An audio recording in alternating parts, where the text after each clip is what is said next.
Wag po, wag po. Pero, kailan mo ba balik yun? 26 pa, no? January 26. 26. 26, opo. Recess Saka pa ngayon. sinadya ko na rin Lunes. Dahil nga unang-unang pagtatanghal natin ito. Iba rin naman yung sa unang birada natin, magkakasama tayong tatlo. Kompleto tayo, no? Di ba? Ang Para paganda ko ng tuloy taon. naisip, Nelson, at saka Sen, parang hindi man lang kayo nagbakasyon. Wala talaga. Ganun ba? Marami Yun lang. tayong ginagawa. Pati sa bahay natin, tinitingnan natin yung dapat kumpunihin. Pinakukumpuni na natin. Ang balita Wala ko tayong yung, ibang oras at panahon balita ko yung mga kasama niyo sa Senado, wala pa sa bansa hanggang ngayon eh. Hindi ko alam kung Ano nasa ba? sila. Basta ako, nasa bahay, tinitingnan ko yung dapat kumpunihin. Opo. At paminsan-minsan, ipupunta ako sa Tarlac. Kamukha sa... Nakapag-ani ho ba kayo? Mayroon tayong gulay ngayon, talbos? bukas siguro, may 700 cups na naman tayo ng, ng lettuce. Bukas naman, papasalaman ako dun sa Tarlac pa rin, pero inimbita kasi ako ron ng mga kaibigan natin na gumagawa rin ng mga ganong klaseng, yung mga greenhouses ba? Okay. Para makakita tayo ng ibang mga pamamaraan. Bibisita na rin tayo doon sa mga farmers doon sa may Tibag sa Tarlac. Tarlac. So, yun po.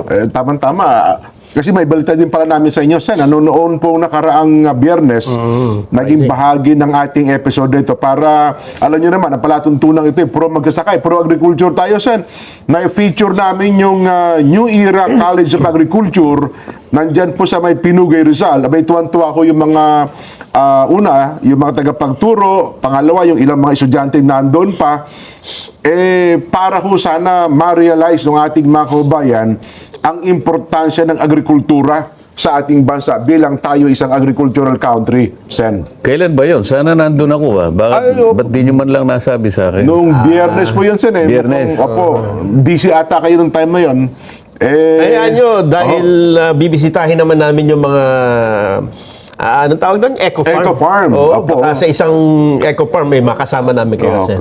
Kasi isa sa mga amendments na ating in-introduce nga, Opo. nakita ko kasi yung opportunity natin na makapag-export kung ang ating pagsisikapan ay patindihin natin yung pagtatanim ng high value crops. Dito tayo makikinabang Maski nung nakapanayam ko yung ambassador ng Ehipto, Opo. talagang meron silang intensyon na umangkat ng maraming durian dito sa ating bansa. No? Yung saging at saka yung nyog. Opo. Nasabi niya nga sa akin yon. Kaya nakita ko talaga, may pag-asa tayong mag-export pagka high value crops. Kaya isa sa mga amendments na inintroduce natin sa budget din, Opo. dagdagan yung budget mismo ng high value crops. Ganun po. At nirekomenda ko nga na kay Secretary Kiko na ayusin pati yung namumuno ng high value crops section nila Kasi ang nakita ko, mukhang yung pinaka-head nila, hindi naman talaga ang kanyang pinagsikapang aralin ay tungkol sa pagsasaka Ay, nako. Parang graduate siya ng psychology. Sabi ko, paano natin mapapaigting yan kung dapat sana ako, wala naman akong minamaliit o ibig sabihin ay naayawan na. Pero kung dapat, yung tungkulin, sang-ayon din sa pinag-aralan. Tama kayo. Oo, ang gagawin pa niya yata, gagawa siya ng 3 USEC. Sabi ko, lalo yata ang masisira yan kasi kung sa isang organisasyon na 3 yung ulo, mahirap na yun Para kang kumuha ng kusinero, mag-aaway-aaway lang yung kusinero, iisa lang ka ako yung niluluto, 3 pa yung kukunin mo. Ang budget, iisa lang.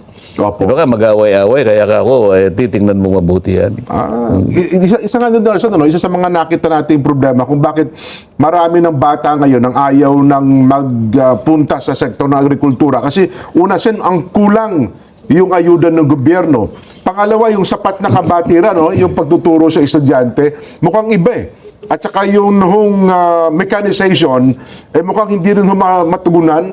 Kaya yung iba, sa halip na gusto magsaka, ayaw na. Hindi na lang sila pumupunta sa ganung sa ganung field ng kanilang pag-aaral. Di bale, pag-uusapan natin yan pagka meron tayong isang bisita na galing Tama. sa agricultural sector para mas malinawan natin ito, Jen. Yes po, yes po. Nelson, oo. Kasi sabi nga, back to basic dapat siguro tayo. Hindi natin pwedeng iwanan itong agrikultura kasi talagang yan ang magiging susi ng pag-unlad ng Pilipinas. Nelson? Yes. Pag-usapan na po muna natin itong mainit-init pa ito, Jen. Ito pong pagkakapirma ng Pangulong Bongbong Marcos sa ating pong 6.793 trillion pesos na pambansang budget para po sa taong 2026. And ang balita ay meron ding binito ang Pangulo. Hindi lahat ay inaprobahan niya. Ano po ba ang... kasi may mga statement dyan na nagsasabi na ito pong pinirbahang ito ng Pangulo na budget at yung pagbito niya sa 92.5 billion pesos na unprogrammed appropriations Oo. ba ito? Bahagi ng unprogrammed appropriations. Oo. So, Ay ito daw po, ayon kay Senador Soto, ang isa sa nakita niyang pinakamalinis na budget, pinakamaayos at lininis pa. yun. Mas inayos pa ng Pangulo. Ano ginamit na panglinis kaya, Jen? Well, mukhang... Kasama ba si Senator Soto nung linisin? Well, bilang Senate President siguro siya, ako naniniwala na maaaring kasama siguro din siya. Ayan po, yung sa Malacanang. Hindi kasi kung ako, pagka sinabi kong malinis, dapat kasama ko, nakita ko talagang malinis. Di ba? Baka nabalitaan niya lang na malinis eh. Di ba yun? Ang kanyang premise po kasi, yung 2026 budget daw po, doon sa dumaan na pagbusisi, na talagang sabagay, binusisi, pinag-aralang mabuti, Naka-livestream. Naka-livestream, hindi pinalusot yung dapat palusutin. Abay, para sa kanila, malinis na po yun. Kung naka-live stream, Jen, alam mo, nakikita mo. Opo. Nakikita mo lang. Oho. Nakakasama ka ba sa deliberasyon? Parang Yung- sa BICAM, hindi ata nag-participate si Nakikita mo lang sila ron. Narinig mo yung pinag-uusapan nila? Nakikita mo ba yung kinukwenta nila? Nakikita mo lang sila. Oho. Pero hindi mo nakikita kung ano yung ginagawa nila. Kung ano yung nililinis nila, kung merong nililinis. Bakit? Tama naman. Akala ko nga yung budget Jen, Nelson, ay pipirmahan sa isang Lunes pa. Yun ang next balita Monday kasi. pa. Hindi ko alam na ngayon na. Oo. Kasi, kaya ko naman inisip na baka sa isang Lunes pa, sa dami ng rirebisahin mo rito, na rirebisahin ng Pangulo, alam mo ba yung enrolled bill na yan, Jen, bago maging GAA, 4,300 pages yan eh. Ba? Yung 2026 enrolled bill. Oho. Pag enrolled bill, Jen, ang ibig sabihin nun, 4 pa lang ang nakapirma bago pumunta sa opisina ng Pangulo. Oo. Yung 4 nakapirma dyan, yung Senate President, yung Speaker ng House of Representatives, at yung kani-kanyang mga Secretary General nila. Sa House of Representatives, ang tawag Secretary General. Opo. Sa Senado naman, Senate Secretary. Pagkatapos may blanco sa baba nung 4 na yon. Pipirma ngayon ng Pangulo, yun ang magiging GAA.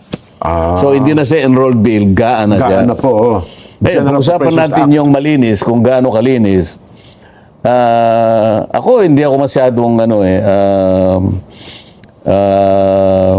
believe dun sa pagiging malinis nung nagawang budget. Kaya nga ako bumoto ng no, Jen, sapagkat may nakita ako na hindi rin napanagutan yung sinasabi ng marami kong kasama na talagang susuklayin namin yan. Oho. Gagamit kami ng isang suklay na masinsin ang ngipin. Suyod po ang tawag dyan. Suyod. Suyod. Oh, yan ang suyod eh, yung Tama, masinsin. Kapag ikaw ay gumamit na suyod yan, ang ibig sabihin nun, Pati ko, lisa, tanggal. hindi ko lisa, kuto. Tsaka Kayuman. yung lisa. oh. Lisa, yung pinakamaliit. mismong kuto, ibig sabihin, maliliit na bagay yan. Tanggal. Ngunit nakapagbibigay ng napakalaking problema sa tao eh. Opo. Maliliit ha. Makati yun eh. Kuto.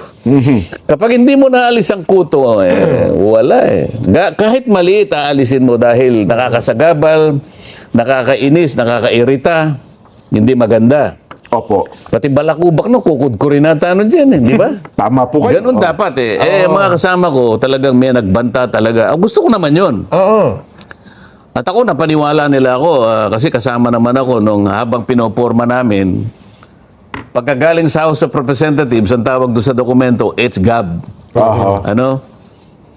House of Representatives General Appropriations Bill. So pupunta sa amin, yun ang ihimay. Yun ang susuyurin. Opo. Yun ang gagamitin ng suyod. Oo. Di ba? O di, ako naman talagang gusto ko yun eh. Kaya nagtsaga rin naman ako na sinamahan ko yung ating chairman, kahit kaming dalawa na lang. Maraming pagkakataon na dalawa na lang kami na talaga sinusuyod namin. Ngayon, ako medyo, sinabi ko naman sa kanila na medyo ako na-disappoint ako. Ano yung na-disappoint sa Tagalog dyan?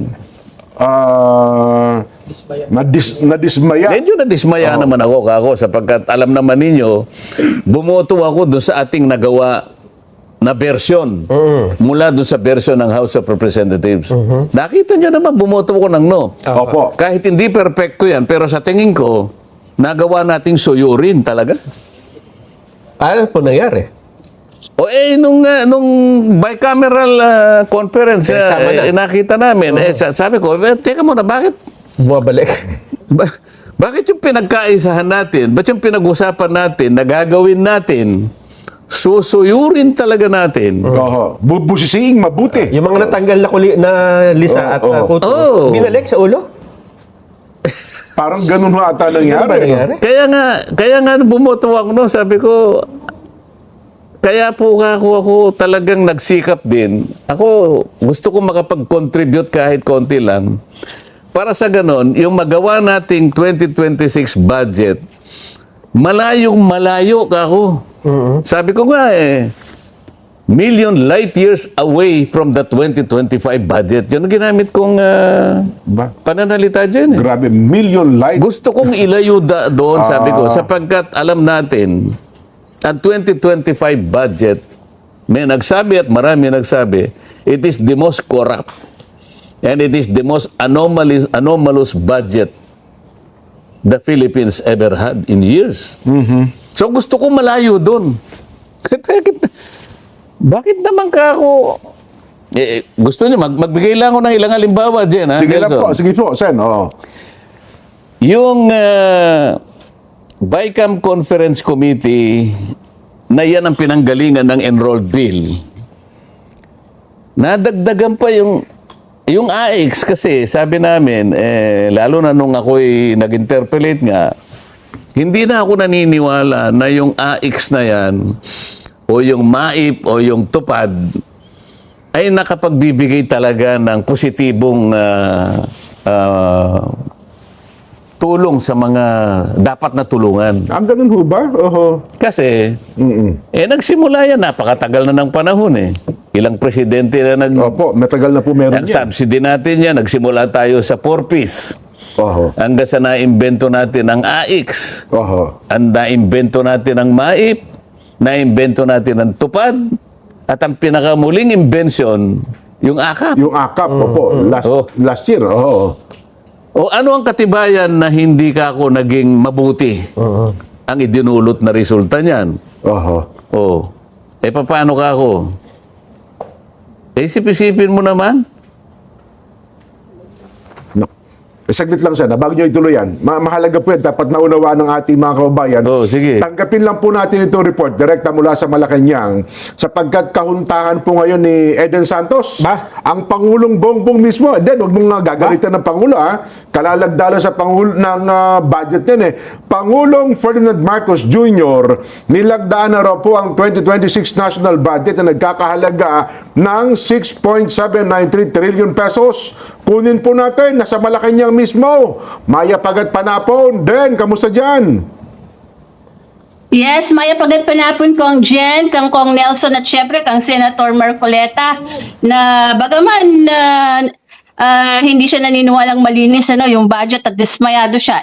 Naku naman, isa na ngang ganap na batas, Kuya Jen, ang 2026 General Appropriations Act para sa fiscal year 2026. Yan ngay matapos nga lagdaan ng Pangulo ngayong araw, January 5, 2026, gaya ng ipinangako ng Malacanang last time ni Pangulong Ferdinand Marcos Jr. yung panukalang 6.7 trillion pesos na pambansang budget ng administrasyon.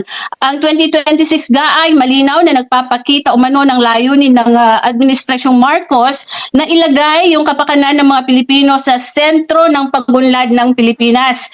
Prioridad dito yung mga sektor na mahalaga para sa pantay at inklusibong kaunlaran. Ibig sabihin yan, Kuya Jen, mas tutok ang budget sa tao, sa human capital at sa pangangalaga o pangangailangan ng susunod na henerasyon. Pinuri ng DBM ang pagdagdag ng Pangulo sa General Appropriations Act na sa kanyang matatag na pamumuno at sa patuloy na pagtupad sa pangakong palawakin ang mga oportunidad para sa mga Pilipino. Kasama, Kuya Jen, sa top 10 agencies, unang-una, siyempre, ang Department of Education na merong mahigit 1 trilyong pisong budget sa 2026. Sinundan yan ng Department of Public Works and Highways, ng Department of Health, kasama rin, pang-apat, ng Department of Interior and Local Government, ang Defense Department, Department of Agriculture, pang-anim, Social Welfare and Development, itong DSWD pang-pito, kasama rin dyan yung Department of Transportation. Ang edukasyon, Kuya Jen, ay talaga namang dapat number 1 yan sa budget, Pero itong taong ito, mas tinaasan pa yung alokasyon para sa DepEd, kung saan ay kasama sa budgetan ng pondo ay yung paglikha ng mahigit 30,000 teaching at non-teaching plantilla positions para daw maisulong yung dekalidad na edukasyon sa ating bansa. Sa kalusugan, may 1 billion pesos na budget para doon sa sinasabi nila, pinagmamalaki na zero balance billing, na antabayanan natin sa taong ito kung marami ang makikinabang niyan. At syempre yung agrikultura para doon sa mga magsasaka at mangingisda na susuportahan ng budget nitong 2026.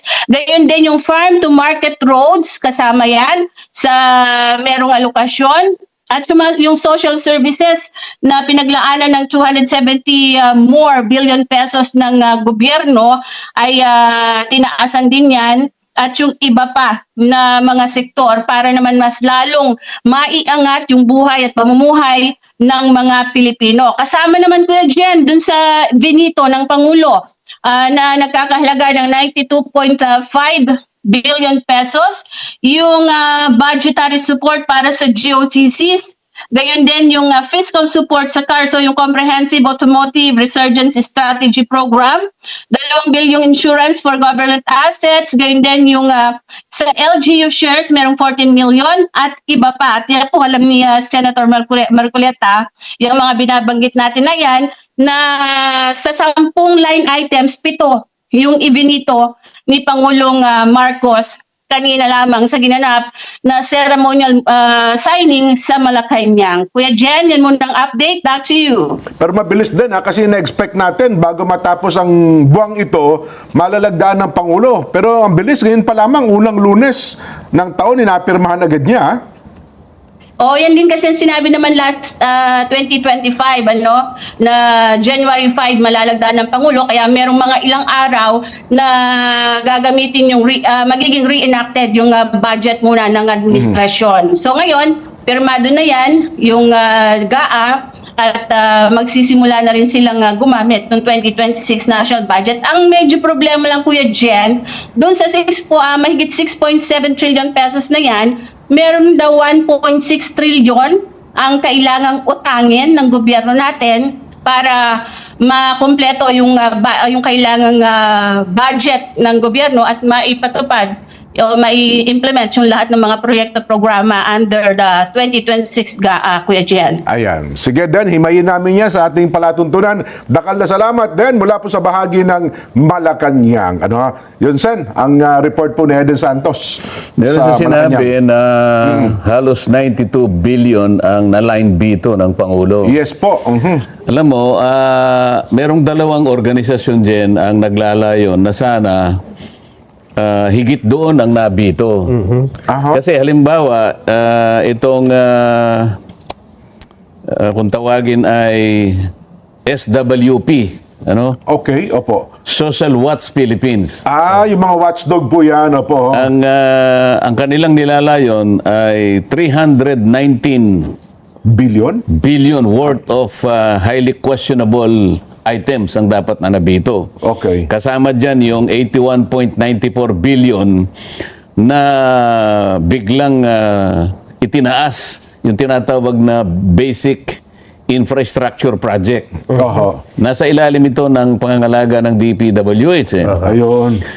Matagal na kino-question ito, lalo na itong isa pa, yung tinawag na SIPAG. Yung SIPAG ay ibig sabihin Sustainable Infrastructure Projects Alleviating Gaps. Okay. Ano? At sinamahan pa nung CSSP. Ito yung Convergence and Special Support Program. Lahat ito ay mga items na nasa pamamahala ng DPWH.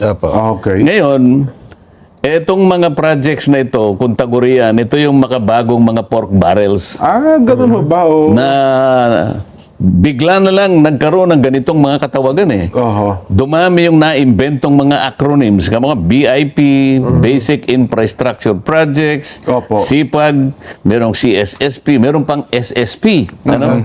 Napakarami nito. So yun ang nilalayo niya.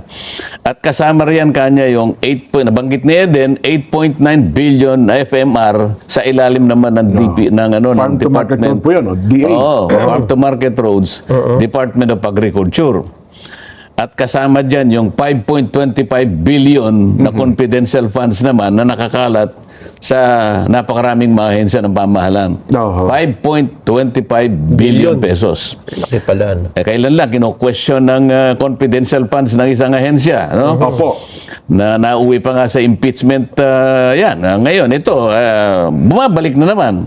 Oho. Naalala ko nga meron akong amendments diyan nakita ko yung pagkalaki-laking confidential funds nung nandun pa kami sa nung pinagtatalunan pa namin ng plenary yung budget Opo.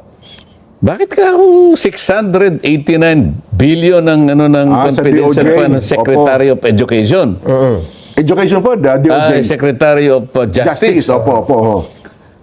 Pwede ba ka ako yung 300 ka ako ilagay natin? In-approve naman kagad. Kaya lang, yung in-approve pero hindi na-adapt. Aha. Hindi pa Nakita ko, opo. meron akong 11 na proposed amendments Opo. Ang na-adapt, 3 lang. Ganon. Ngayon, susuriin ko to sa 3 yun kung ilan ang pumasok sa GAA. Ngayong napirmahan na ng Pangulo. Opo. Hindi ko muna adapt kasi papasok. nandun na sa Papasok GAA. pa sa GAA, Kaya kailangan silipin ko pa yun. Tandaan mo 11 ang proposal ko, 3 ang na-adapt. in-approve sa plenary. Opo. Pero pagkatapos ng BICAM, 3 lang natira. 3 lang ang natira. Ngayon, bago mapirmahan, titingnan ko kung yung 3 Pumasok ko sa GAA mismo. kung may natirang 3. Oho. Oo. Sinasabi natin kanina, kaya ako nagpahayag ng pagboto ng no. No. Opo. Dahil nga kasama ko yun sa pagsuyod Noong napakaraming dapat na suyurin. Ito na lang sinasabi kong AX. Isipin mo yung final number niya doon sa BICAM namin. Ewan ko kung ito yung nandun sa GAA na ngayon. Oho. 63.9 billion yung AX. Imbes na sinuyod na namin ito Bakit ka ako nadagdagan pa ng 4.8 billion? Kung sinuyod mo, paano nadagdagan? Oo nga, no. Kala ko yung na-list na. Di ba? Lumaki. Yun naman tupad, naging 22.4 billion pagkatapos na ni-reduce namin ng 13.8 billion na lang.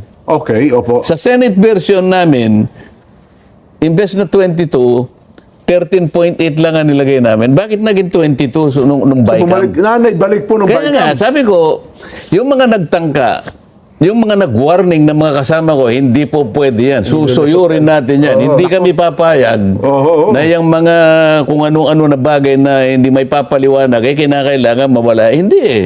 Lumitawad eh. O yun na lamang yung MAIP. Ayan, opo. Yung MAIP, ang ibig sabihin yan, Medical Assistance for Indigent Patients. Yes. Anong ginawa? Yung MAIP, dinagdagan, ginawang MAIPIP. Oh, Ha? tama Yung kayo. PIP, Financially Indigent Patients. Kaya nga lumaki. Isip-isipin mo, ha? Naging 51.6 billion din. Samantalang ang pinipilit namin sa Senado, yung mga kasama ko, wag na nating, wala na yung MAIP dapat. Panagutan na lang natin yung zero billing. Aha. Para sa ganon, yung PhilHealth, lumaki yung kanyang pondo, ibalik na lang sa PhilHealth yan. Hindi ang nangyayari kasi ngayon dyan eh. Alam ba, kayong dalawa, congressman kayo, makikipag-away kayo. Hindi.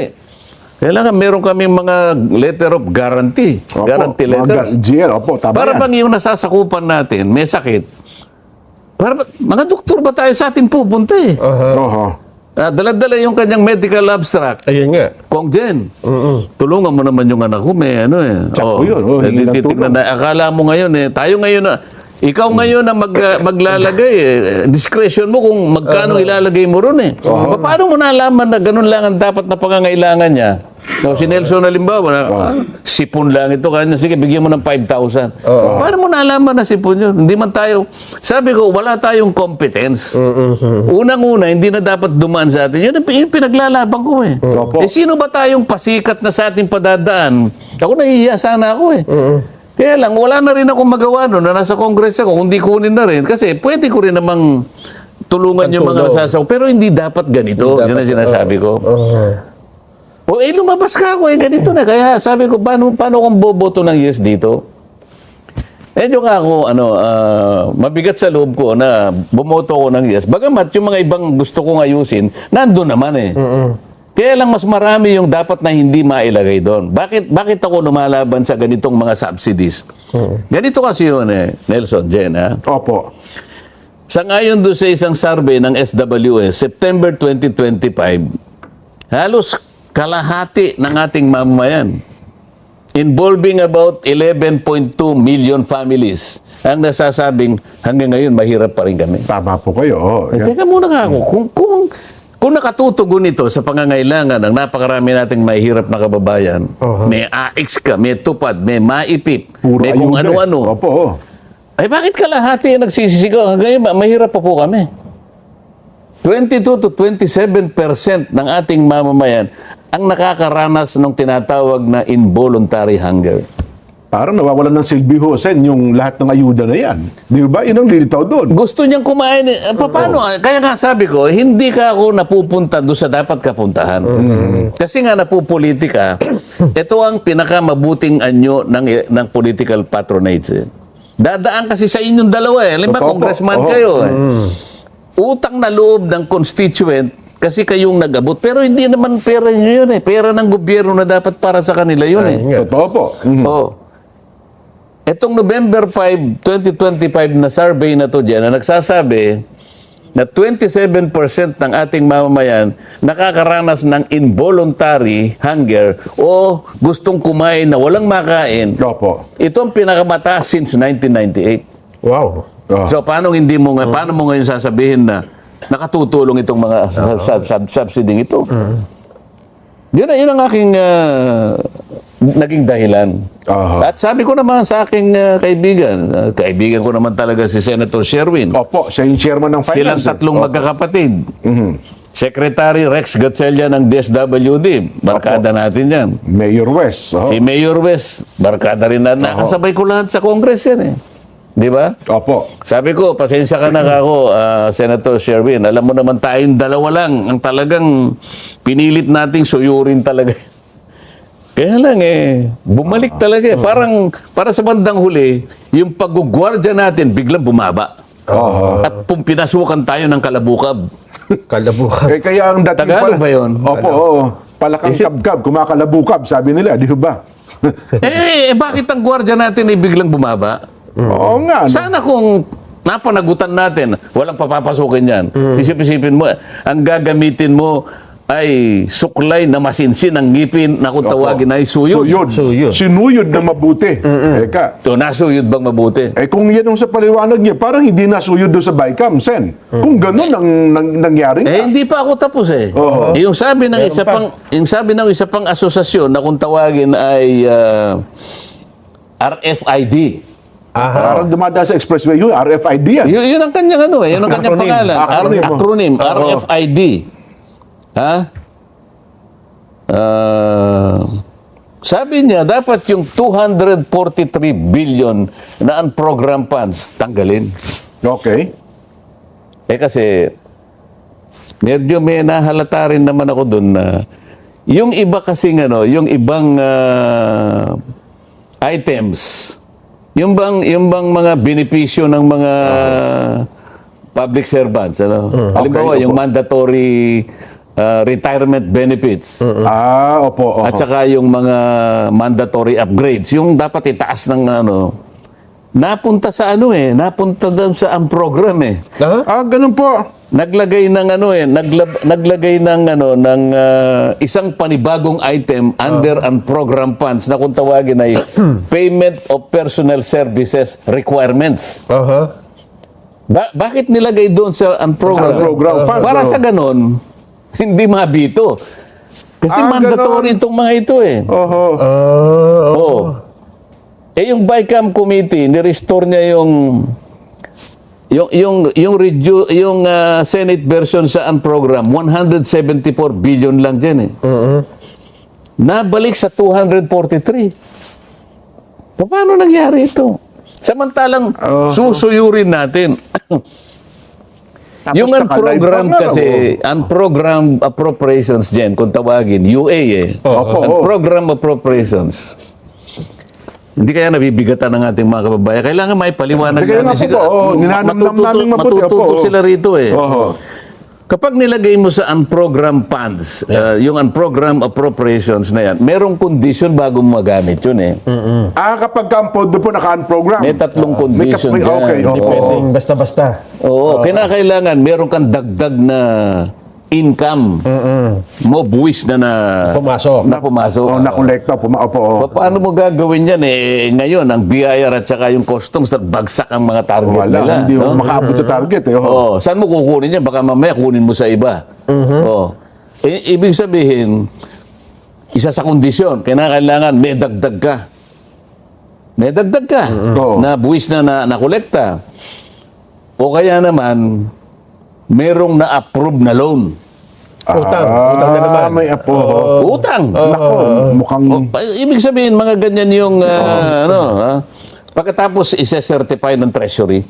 Okay. So may tatlo kang condition ngayon. Yun pala yun, Ngayon, Ibig sabihin nito, Sen, para lang malinaw, yung appropriated ay budget mo na nandun na sa wallet mo, kumbaga sa program yun. Program na. Pwede mo nang gastahin yun. Yung unprogram, wala pang pagkukunan. Wala ka pang pagkukunan, kaya mo lang gagastahin yun. May condition nga Kapag nilagay mo doon, standby fund, parang gano'n. standby yun. So pagkatapos, minsan nagagamit yun. Hindi ngayon natutupad yung kondisyones. Yung tatlong kondisyon na yun. Kaya sabi kung nakikinig kayo sa report ni kanina, ni Eden, inamin na merong 1.6 na deficit. Yes po, 1.6 trillion. Actually, 1.7 yun Kasi 6.7 trillion ang ating budget. Ang kanilang projected income, 5 trillion Yun ang tax revenue. Galing sa tax revenue. Yung non-tax revenue, baka meron silang makukuha ng halimbawa kahit 600 billion lang. Ito yung mga non-tax, ito yung mga GOCCs. So palagay mo 1.6 trillion talaga. Ito yung pangungutang mo. Yun, ang laki. Mangungutang ka uli So paano ngayon? Ito yung sinasabi natin. Samantalang Kung titingnan mo, merong survey ang SWS dyan eh. Kung binasa mo yung dyaryo 2 days ago. Anong expectation ng mga kababayan natin pagpasok ng 2026. bagong taon, 2026? Opo. So, nag-survey yung SWS. Kailangan malaman nyo na ang ginagamit na survey na ito ng SWS, ginagamit niya ito 26 years ago pa. Matagal na pala ito. Oo. In year 2000, palaging sinasabi, yung huling araw, o di papasok ka na Opo, sana, yung opo, huling araw, oho. December 31. Oho. Oh. Sabi niya kay cameraman. Itong Ano? cameraman mo, itong isa, tulog na naman. Opo. Ayan, anong tingin mo kanya? Ano yung na-expect mo? Ano ka ba? Hopeful ka. Yung hope. Yes, Yung pag-asa. Yung hope. Yan. Isipin mo yung nakuha nila ngayon, 89%. Ang nagsabing, Ang nagsabing, may pag-asa. hopeful ako, hope. Ba, mataas May hope. Yun ang akala mo. Kasi ito palang uri ng pagtatanong na to, kinopya nila, kinuha nila with the approval of German Poll Center sa Germany. Okay. Sa Germany kasi, yung hope, nagagamit nila na takot. So, interchangeably, Okay. hopeful ka pero takot ka. Yeah. pangamba. So, pwedeng gamitin, may pangamba Anyway, na, opo. Oo. Yung mula nung 2000 ginamit na ito eh. Opo. O 26 na ngayon. So 26 years ago 26 years ago, ginagamit opo. na ito.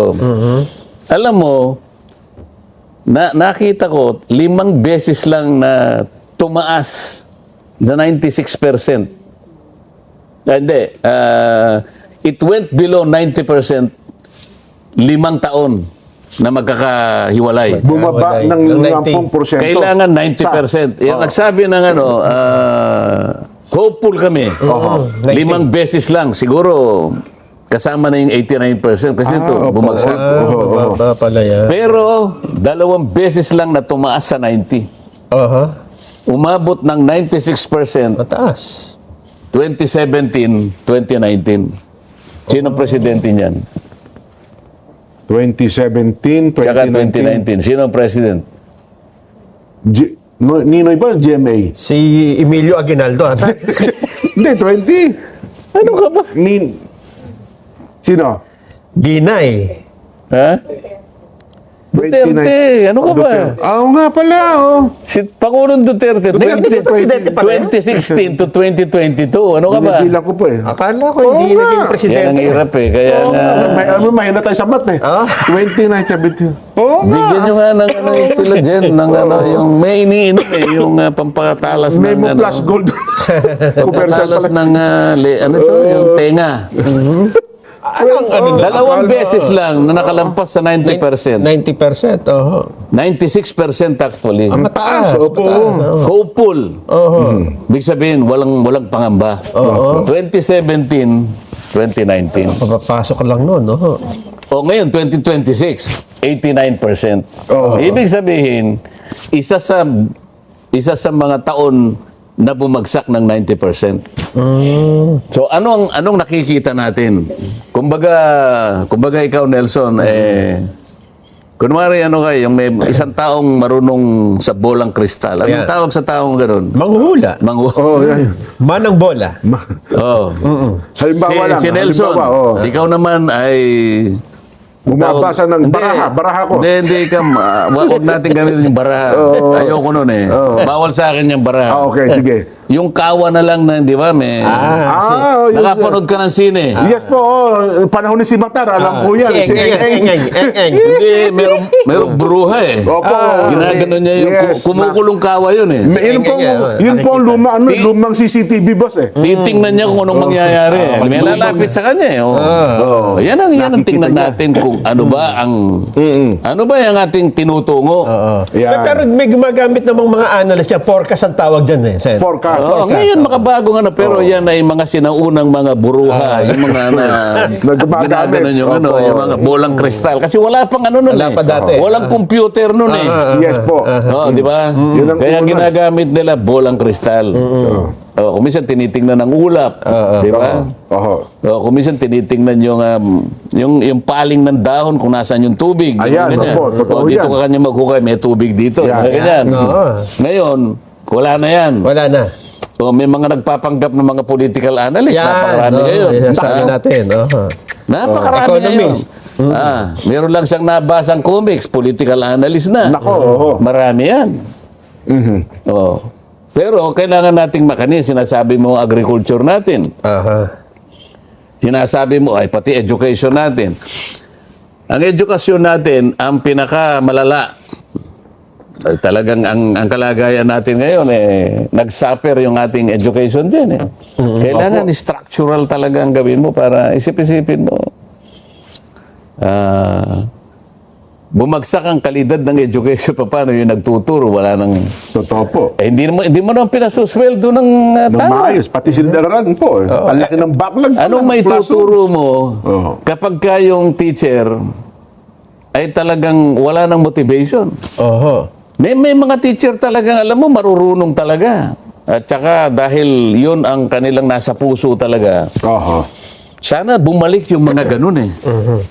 Ayun. Bumalik yung mga ganun. Mukhang maganda naman, Sen, sa budget dahil 1.345 trillion pesos eh. Pinakamalaki. Malaki sa history ang Basic education. Ngayon, Oho. 2026. Sabi nila, baka maabot na raw natin yung promotion tsaka yung backlog ng classroom. Pero teka lang, Sen, bago lang kayo magpatuloy, Nelson. Yung classroom na yan, isang episode natin yan.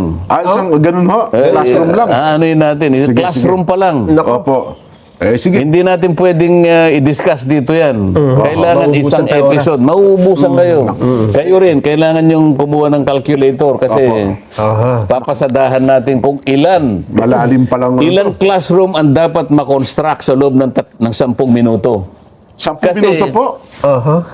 Abay, ibabase natin sa... Pangailangan. Sa target. Hindi, ilan yung growth rate, yung pagsilang ng Yung mga sanggol. pagbibigaw nga pala. Oo. Hindi magkulang. Kukwentahin mo yan, ang isang typical na classroom, Opo. 40 students, pupils. Tama Marami po. na yun, no? Oh.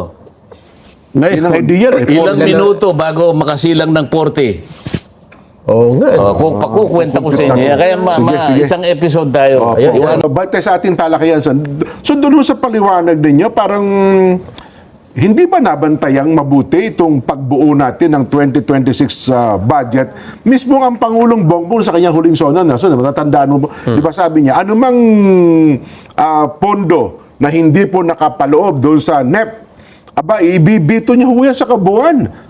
Ayun ang binanggit ng Pangulo pa, kaya dapat daw po ang pondo natin na ipapasa sa 2026, abay talagang dapat to malinis na malinis, walang question, Sen. Sabi niya, wina-warningan ko kayo. Sabi niya, Opo. lahat ng budgetary items na hindi naka-align sa NEP, Yan, tama po kayo. ibibito ko yan. So, sana naging aral sa ating lahat yung 2025 budget na kung saan ay nalugmok tayo sa napaka-maanomalyang corruption tungkol sa flood control. Nako, oho. Na ang pinanggalingan talaga yung budget na yan. Tama Wala po. namang wala namang makikipagdebate. Yan ang pinanggalingan yan. Oho. So kung pag-uusapan, susuyurin natin. Kaya ulit-ulit ko sinasabi, yung mga kasama ko, ako'y talagang bumilib din sa kanila dahil meron silang resolve na sabihin, susuyurin natin yan. Opo. Hindi na tayo papayag. Kaya nga sinabi ko, ako'y naniwala at ako'y na mag-asa na yung ating magagawang 2026 budget ay million light years away from the 2025 budget. Sabi gusto nating kalimutan yun eh. Totoo po, oho. In comparison sa 2025 budget, ano ang pagkakaiba, Sen, itong 2026? Nawala nga yung nawala nga yung mga flood control. Iniba lang ang pangalan, di ba? Pinasok ata sa iba't ibang ahensya, Sen. Ako, nakikipagtalo ako sa kanila. Kahit na sa mga budget hearings lang, hanggang dun sa plenary debates, pinipilit ko na meron ako kakong panukalang batas. Hindi pa lang naging batas kasi nga hindi natin maisulong ngayon dahil ang priority natin, maipasa muna natin ang budget. Tama po. oo. Hindi ba yung sinasabi ko kako, lahat ng subsidies na yan, mapa-AX, mapatupad man yan, mapa-akap, mapa-maip, or maipip, kahit ano pang gawin mo, ay hindi talaga napupunta sa dapat kapuntahan. Nagiging political patronage yan. Sinamahan na nga ng survey, hindi nga. Ito nga, kalahati pa rin ng populasyon na nagsasabing mahirap pa rin kami. Hindi ba pinanukala ko, sabi ko na ang gagawin na lang natin para maging makatotohanan, Yan, opo. yung lahat ng gumagamit ng 200 kilowatt hours, yan ang ililibre natin. Pababa, Totoo po, oo. Ang magiging resulta kasi niyan, sabi ko, ang matatarget niyan diretso. Lahat ng mahihirap, kasi ilagay mo na lamang sa median price ng elektrisidad ng, let's say, 2,500 yen. Opo, yung 200 So, yung kilowatt. 2,500 mo, katumbas kalimbawa yun, ng 200 kilowatts mo, per kilowatt depende hour. kasi Opo. sa taas ng kuryente sa iba't ibang lugar eh. Pati sa probinsya, Yung tama kayo. 2,500 na yan, pababa, Opo. libre na yun eh. So, pag inilibre sa'yo, hindi ka na nagbayad, direkta mong nakuha Napakinabangan. yung Opo. benepisyo. Yung 2,500 na yun, maring maliit sa'yo. Jen. Opo, oho. Dahil nakaririwasa ka. Ganon din sa'yo, Nelson. Opo. Kaya lang, para sa isang karaniwang Mahirap pamilya, talaga. Opo. yung 2,500 na hindi niya na ibabayad sa kuryente, may a-portion niya sa pangangailangan niya Totoo sa po araw-araw. yun. Oho. Then, next year, next month, ganun na naman. Oo. Ibig sabihin, hindi yung AX binigay mo 3,000, isang taon 3,000. Nako. Samantalang ito, 2,500. Monthly. Every month na ibibigay sa'yo. Oho. At hindi na dapat ibigay sa'yo kasi hindi ka na magbabayad. Direkta ngayon. Automatic na eh. Opo. May corruption. Wala. Oho. Dahil sa... Hindi mo na binabayad direkta sa'yo. Hindi Eh. pa nadaan sa politiko. O, walang pasikat. Opo, hindi nadaan sa politiko. Ngayon, Tsaka- makakapagpasikat pa ba ngayon? Wala. Oho. So, walang corruption, walang pasikat, diretso. Ngayon, imbes na sana, yung paliwanag ko na yun, yung AX man lang sana, ginawa na lang, ito 63 billion pa eh. Oho. Nadagdagan pa ng 4.8 billion. Samantalang sinasabi ko, walang mangyayari dyan. Hindi rin mapupunta sa nangangailangan yan. Oho. Ba't pinipilit ba natin ng ganyan? Kaya nga yung tingin ko pa rin, hindi tayo gaanong lumayo doon sa 2025 budget. Tapos sabi namin, wala nang unprogrammed funds. Opo. O nadagdagan pa eh. 174 billion na lang nilagay namin doon sa aming version. Opo. Naging 243. Na naman. Hindi, binawasan naman daw po. Binito yung 92 billion. Kaya may natira pa Eh, rin. 633 billion lahat ito eh. Asa ka buwan ho ba? Oo, sa tingin ko ah. 600, mga 500 plus So- billion pa rin na natitira pala. So yung taba, Opo, yung pork. taba, yung buong lechon, Oo. ha? Inalis mo lang yung balat. Ganun ho ba? Andun pa rin Oo, yung taba. hindi para ang magandang pagsasahalimbawa nito eh, paghahalin tulad Nelson. Opo. Kayo, palagi ko yung nakikita eh. Demelition, ano? Opo. Kukuha kayo ng balat. Opo, yung mga Pagkatapos, si Nelson, makikita ko, ginaganon-ganon niya yung balat eh. Inaalis-alis niya yung mantika. Kinakain ko. kumare. Tama. Wala rin yun. Kahit na naalis mo na yung mantika doon, mantika pa rin yung balat na yun eh. Ganun ho ba? Nakakaawa. Nandun kasi yung sarap eh. Oho. O kaya nga, ang paghalimbawa, ganun din, hindi tayo ganap na nakalayo. Kaya tinatawag namin kanina, asan ang bolang kristal mo, Nelson? Nasaan ang kumukulong kawa mo ngayon? Saan tayo papunta? Napirmahan na ang budget eh. Di ba? Pero ang sabi ni Senate President Tito Soto, Yan, maganda yan. Oh. I know that 2026 budget is by far the cleanest ever, Kita mo na. but it seems the President wants it Kanino mo- squeaky clean. Kanino mo kinumpara yung linis? Doon daw po sa 2025 budget, tama ba? Sabi niya? In compare. Ever eh. Ibig sabihin sa lahat ng mga kapag budget. kinumpara- sa lahat. Sa lahat. Hindi. Cleanest ever eh.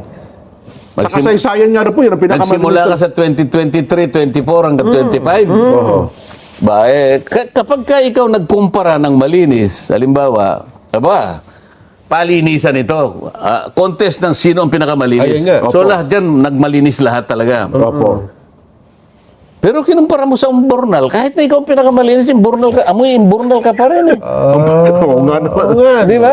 Parang ano lang yan, 99.9, patay ang Hindi, bakterya. pasensya na kung nakagagamit tayo. Ako gusto kong maglagay tayo, maglatag ng paghahalimbawa para maintindihan kung saan tayo papunta.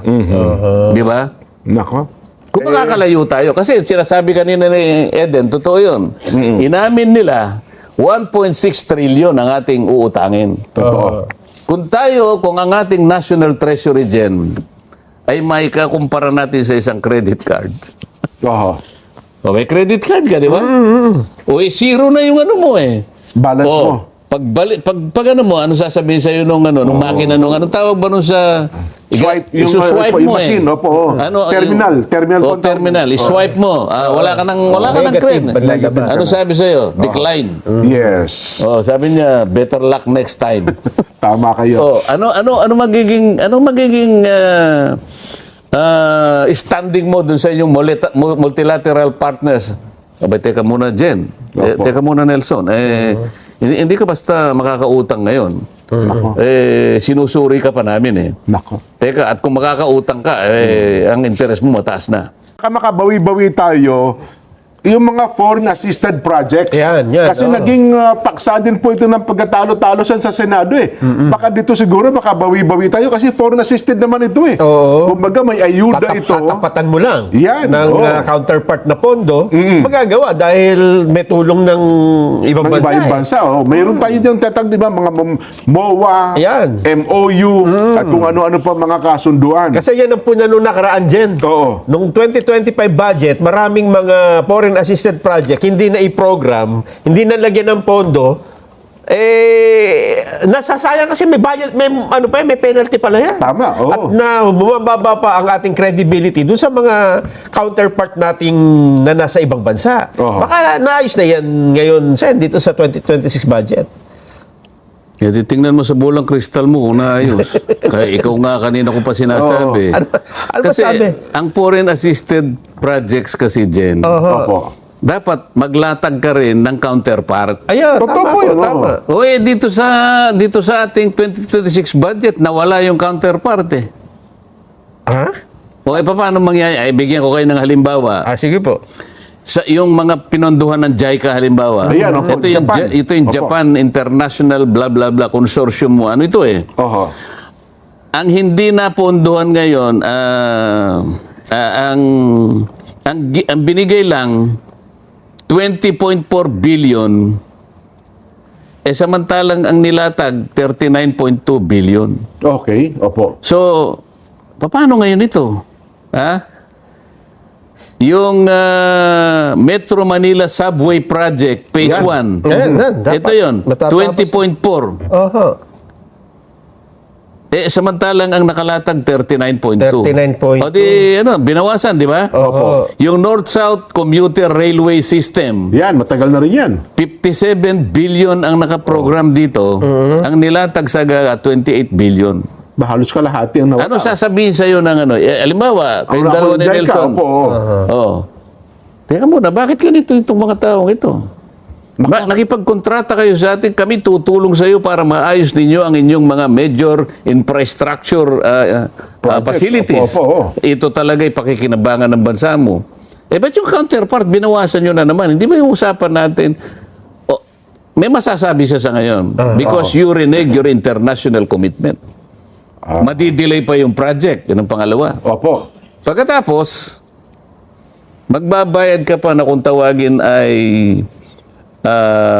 commitment fees. Okay, oho. Tataas yung commitment fees mo. Ang katapat na parusa nito, 0.25% Dalang. ng total Nakubuha ng project, opo. Kung dollar yung inutang mo, halimbawa, ang pinag-uusapan natin $1 billion. Oho. 1/4 of 1% ng $20 billion. Nako. Ano mo yun? Penalty. Penalty. Ba't gugustuhin mo yung ganun? Una na delay yung project. Sino ngayon naapektuhan? Mga mamamayan mo. Ba't mo gagawin yun? Tingnan mo sa bolang kristal mo kung ano mangyayari sa atin pagka ganun ang ginawa mo. madi-discourage po yung mga bansang nagiging natin, kasunduan natin, Sen. Kaya Ako, nga, nakikita kaya nga bagsak ang turismo natin eh. Bakit? Oo. Yung mga pasilidad natin kulang eh. Ito na lamang transportation. Paano sasabihin ng mahirap dyan sa Pilipinas eh. Oho, Traffic. Ganito yan eh. grabe, oho. O, tingnan mo ngayon bakit tayo mahirap sa tourism? Kumpara natin, ilan ang dumating na tourist last year dyan sa bansa natin? Ang estimate ko po, siguro mga 5 to 6 5 million. million. Sabi niya, 5 to 6 million, isang taon. 5.2 billion, a million. Million. Oo. Oo. Talaga may bolang kristal Meron, din. no? Meron yan sa dyan. Oh.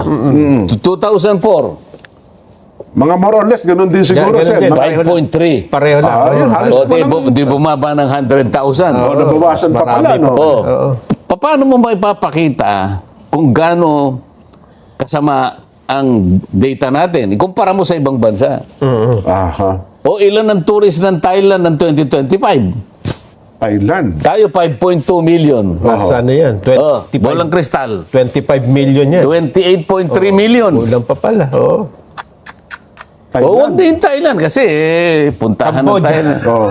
Vietnam, ito kararating Yeah, lang ang Vietnam, galing. oo. Ilan ang Vietnam? Sa tingin ko, Sen, mga 30. 25 million siguro sa taon. Mga 19. Oh. 19. Malayo pa rin tayo. Malayo pa rin. 19 million. Kumpara mo sa Vietnam, Halos grabe. kalahati lang tayo. Oho. Kaya kung titingnan mo, tuusin mo ngayon, yung bang ating pinupuhunan, yung ini-invest natin Oho. na infrastructure, nasasapat ba, kung tawagin nila dito ay ROTI. Alam mo yung ibig sabihin ng ROTI? ROTI. Ito yung Return on Tourism Impact. Ibig sabihin yan, kung magkano ang ininvest mo, anong naging katapat na tourist receipt? Opo. Oho. Tingnan mo ito Kinuwenta ko 23 billion ang nailatag nating puhunan. 2024 ito Opo. Ang Oho. gastos. Kasama na yung mga nakarang taon siguro kasi ang paglalatag minsan multi-year Medyo- ito yes po, yes po. So, tingnan na lang natin, mag-umpisa sa 24 billion na reach natin by 2024. Oho. Ang kinita natin, 13.1 billion lang. Ibig sabihin, Ang laki ng gastos. sa bawat dolyar Oho. na inilatag mo bilang puhunan, ang kinita mo 57 centavos. Centavos lang. Lugin-lugi. Lugi. Oho. So, at tayo ang pinakamababang ROTI dito sa Asia. Naku po. Tinalo ka ng Singapore, tinalo ka ng Indonesia, ng Malaysia, at tinalo ka pa ng Vietnam. Ngayon, tingnan mo, Nelson, sa bolang kristal mo kung kailan tayo tatalunin ng Myanmar, Cambodia. ng Cambodia, at saka Timor-Leste. Timor-Leste. Yung Cambodia, alam ko, itong taon na ito Talo na tayo kasi dikit lang tayo Dikit sa lang. Ganun ba? Oo, halos 5 million din ang turista. wala naman halos Ayaw ko pa nang po. tingnan yung bolang kristal mo. Ayan, Talaga sasakit ang loob ko talaga. Ayan, oh. Cambodia, 4.75 Ay, lang. malapit lang. Yung Laos, malapit na tayong Malaos. Laos Ayan. sa Huwag Brunei. niyong ipakikita sa akin dyan. Maliit Ayaw na kong bansa tingnan yan. kasi yan, Sen. Ha? Maliit lang. Yun ang nga pero- sinasabi ko sa Oo. inyo. Napakarami nating lugar na puntahan talaga Tourist traditionally destination. Yes. ng mga turist. Oo. Dahil nga sa kakulangan, kapabayaan natin. Yung transportation infrastructure natin, kulang na kulang. Transportation, airport lang. Maniwala Totoo. ka sa akin. Oho. Ha? Punta ka sa airport natin, lalo na sa yung mga palikuran natin. Naku, kung Humanap control ka mo ng to. pinakamaruming palikuran. Paano papasok ang tourist dyan? Ayun nga. Pumunta ka sa walang internet. Naku, yung isa pa. Paano oo. pupunta rito? Oo. Napakaganda pa naman sana ng ano natin. Pagkatapos ngayon Napakayaman nabasa natin. ko sa isang diaryo ako, totoo. Oho. Lumilitaw, merong isang flight papunta ng Siargao. Okay, opo. 30,000 pesos. Mahal Saan ka pa. naman? Mas mahal. Pumunta ka na lang ng Hong Kong, 15,000 lang. Balikan na yun. Di ba?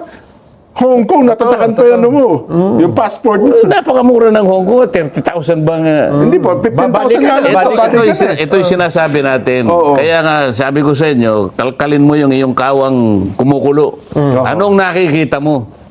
Parang wala Para sa ating bansa. Parang kawalan po ang nakikita ko, Sen. Wala akong makita. Kawalan po. Kawa. Kawalan. Nakalulungkot po ito, Sen. Nakakalungkot talaga. Kaya kailangan nakakasipayo. natin talagang kailangan nating magkaisa. Hindi, pero ako naman... Ipakita natin sa tao na ating mga leaders na kahit sila nagbibigay ng mga maanghang na salita para lang paalalahanan ng mga leaders natin, huwag nyo nga akalaing nag-i-incite sila inciting to sedition yun. Ganun Di ba? Wala bang karapatan ng isang mamamayang Pilipino na sabihin sa kanyang mga namiminuno na nasasaktan na po kami. Hindi na po namin kayang bilhin lahat ito eh. Hindi, kung Napapasaklolo na kami sa inyo eh. Bakit po ganitong nangyayari? Bakit ganun po ang nangyari? Bakit po nagkaroon ng mga ghost project? Hindi na po tama yan eh. Di ba dapat palitan nyo yung sistema nyo? Inciting to sedition ba yan? Ay, hindi po. Nakapalobyo sa malayong bakit pamamayan. hinuli? Bakit hinuli yung isang ex-general? Ayun bang i-discuss yun, Nelson? Kasi may nag-file po ng kaso. May nag-file daw ho ng kaso. Inciting to sedition nga. General na yun, Pokis. Oo, dahil ba sa sinasabi niya na ako bilang isa, ay hindi ko na kaya yung nakikita ko? Oho. Inciting to sedition ba yun? Bilang isang general na Akala ko ba meron karapatan ng bawat isang Pilipino magpahayag ng na magpahayag ng kanyang saloobin sapagkat yun ay isang protected right? Di ba? Opo. To petition the government for redress of grievances. Oho. O, ba't nilagay mo pa sa saligang batas yun kung hindi mo pala kayang gamitin yun? Para malaman nun natin mga kababayan, ano ba talaga yung inciting to sedition? Paano ka makakasuhan ito? Nag-i-incite ka nagpapanukala ka na Mag-alsa. parang magalit ang tao sa mga pinuno ninyo eh. Parang ganyan. Magkaiba yun sa sinasabi mo lang, nararamdaman mo, kaysa dun sa gusto mo. Bakit mo akalain nag-i-incite ka? Sinasabi mo lang naman bakit hindi ba totoo yung sinasabi halimbawa na kaya nga nagrarally yung mga tao eh. Pag sinabi ba halimbawa na ang gusto po namin ay magkaroon ng accountability. Ay, may pananagot. Ang gusto po namin ay transparency. O, tama po yun. Di ba? Yan ba naman kanyang pagkakalatag ng mga ghost projects na yan kinakailangan mangyari sa ating sa ating panahon? Oho. Siguro po nung panahon po ng kopong-kopong nangyari yan, wala pa tayo, baka pinayagan po natin yan. Pwedeng mangyari Total, wala yan. pa tayo nun eh. Wala pa tayong pamantayan. Wala pa tayong sense of value siguro. Eh ngayon, harap-harapan. Hanggang ngayon saan na ba papunta? Saan papunta ba yung investigasyon tungkol sa flood control projects na yan? Ay, mukhang wala na po, Sen. Mukhang yung ICI, wala na atang opisyalis doon. Tingnan mo nga yung kawa mo, anong nangyayari dyan? Wala nga po makita kasi Lagyan mo na, kawalan po. Kawalan po ang nakikita. Wala na fuel yung mo. Walang Hindi, paggatong. kasi makikita mo lang yan pag kumukulo yung kawa na yan. Wala Pati pong LPG po, wala na eh. Wala. Yung Naubusan. Itong pangkulo. kanyang bolang kristal, hindi na eh. Wala nang baterya eh. Wala internet eh. Hindi gumagana. Pero ito, bago lang tayo, 44 na naman. Pero Magkano na ba ang dolyar ngayon? Nasa 59 almost 59 point something eh. 58 na ba? Pero pa 59. Up and down eh. 58.8 eh. Oh. Pero nung nakaraan, naging 59 eh. Yes po, 59. No? Inabangan ko mag-60, magpapapalito ako eh. May naitabi akong dolyar eh. Isa. Alam mo, $1. naalala ko panahon ni Pangulong Erap. Opo. Umabot ng 55, gumano na tayo lahat. Ay, eh. opo, Pero totoo yan. mabuti sandali lang, parang inabot lang ng halos 2 buwan lang yun eh. Ngayon, ito parang na eh. Tagal na po yung 59, 58. Up and Normal down na lang. ito eh. Normal na po itong Hindi nyo nakikita ang implikasyon ito. Kaya nga, yung presyo ng bilihin natin, kahit kailan hindi bababayan. Export natin. Sinasabi ng pamahalaan, yung ating inflation kanya bumaba. Opo, nung nakaraan, sinabi po yan. Pero kailangan wag nating i-mislead ang ating mga kababayan. Kahit na bumaba ng konting inflation, hindi nangangahulugan na bumaba ang presyo. Dati Yung pagtaas, medyo lang ng konti. Bumagal lang. Pero hindi bumaba. Kasi sobrang taas na. Sobrang taas. Oo. Pero dito po sa pagkakapasa natin ng pambansang budget, baka naman sabi nga na, may stimulus. Di ba? Itong pondong ito ay may stimulate ang ating ekonomiya. Kasi Marami kang dapat gawin. Unang-una, linawin mo kung saan napunta yung flood control na yan. Kasi kailangan mapanatili mo yung tiwala. Ganun ho ba? Kailangan yung tiwala ng mamamayan bumalik. Iyan ang isang requirement Hindi parang halimbawa nagpalit lang tayo ng panahon, nagpalit lang tayo ng year. Nakalimutan na ba yung nakaraan? Tumawid lang tayo ng mga ilang araw, ibig sabihin ba panaginip lang yung nakaraan? Makakabalik pa ba, Sen, sa negative 3 na rating? Kasi trust ang pinag-uusapan natin Bakit dito. akong tinatan mo, ikaw ang may hawak ng bolang kristal? Wala pong internet eh. Ha? Opo. Yung kawa ko naman, ayaw Walang kumulo. LPG. Gumamit ka na lang ng kahoy na panggatong, bakit kasi? Pero ano yun, Sen, lalo ngayon, kung ang termino ng Pangulo, well, sa isang konti na maayos na usapan, halos 2 taon at kalahati na lamang po, mabigat itong negative 3. Oo, At yung latest mahirap pa, na trabaho to. meron pang latest na sa Nabanggit nyo yan, mahirap talaga yan. Kasi sinasabi ko nga sa'yo, kahit sinong leader, Opo. kahit saang bansa, kahit saang lugar, Yung nangyari kay Maduro, di ba ito? mapabarangay, mapano, kapag ka yung tao walang tiwala, paano kang maglilid? Paano kang Lahat ng gawin mo dito, alang tiwala. Mabigat mo yun. mahirap yun Opo. mahirap yun. Kailangan yung tiwala talaga maging buo. Ma-build. Yun lang hindi buo, mahirap Yes. Opo. Yung pa kayang nag-negative ka. Oho. Lalo na ngayon, ang dami nangyayaring mga international incidents. Opo. Ng Amerika, ayun, akalain mong... Oho. Ano nangyari ba doon sa presidente? Pinakialaman na po niya yung Presidente Venezuela. ng Venezuela. Opo. Dahil yun daw ata, ano ba yung paratang na nagpapasok daw po ng droga. Ano, sila Pinababayaan mag-asawa. niya yung operation ng drug cartel sa Venezuela. Yan ang Banateros, walang inuurungan. Pag tama palakpakan, pag mali ay babanatan. Yan ang Banateros, boses ng ordinaryong Pilipino. Banateros ay walang makakaawan. Walang inuurungan, Banateros ay tinutulungan.